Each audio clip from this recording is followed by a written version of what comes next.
దిల్సుఖ్నగర్ జంట పేలుళ్ల కేసులో ఈ రోజు Telangana high court national investigation agency court ఇచ్చిన తీర్పుని సమర్థించింది. ఈ రోజు నిందితులకు ఉరిశిక్షని ఖరారు చేస్తూ ఇచ్చిన తీర్పుని సమర్థించిన దానిపై మనతో మాట్లాడడానికి ఎన్ఐఏ స్పెషల్ న్యాయవాది ప్రస్తుతం విష్ణువర్ధన్ రావు ఉన్నారు. సార్, ఈ రోజు కింది కోర్టు ఇచ్చిన తీర్పుని సమర్థించింది, ఎట్లా ఆర్గ్యుమెంట్ చేస్తారు?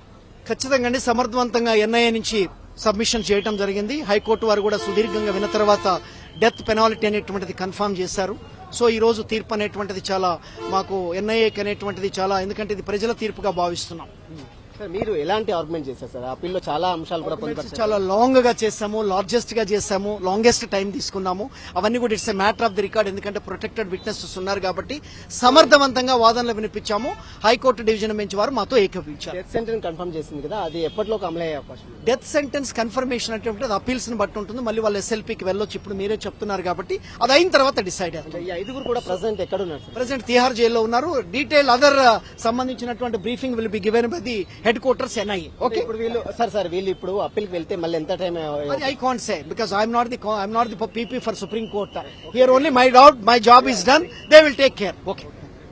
మొత్తం మీద ప్రస్తుతం అయితే దాదాపు Telangana high court national investigation agency special court ఇచ్చిన తీర్పుని ఎట్లాగైతే సమర్థించింది. దాదాపు 5,000 పైగా పేజీలతో చార్జ్ షీట్ దాఖలు చేశాము.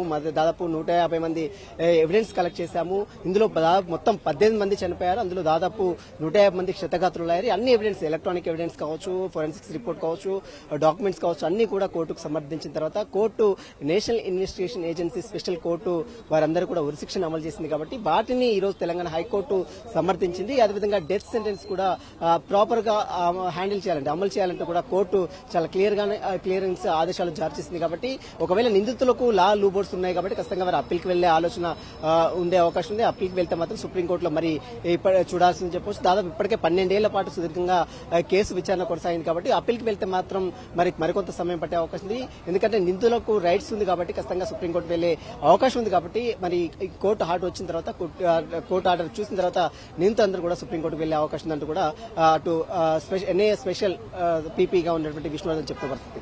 విడిజన్స్ మనోతో సుల్టన్ టీవీ, హైదరాబాద్.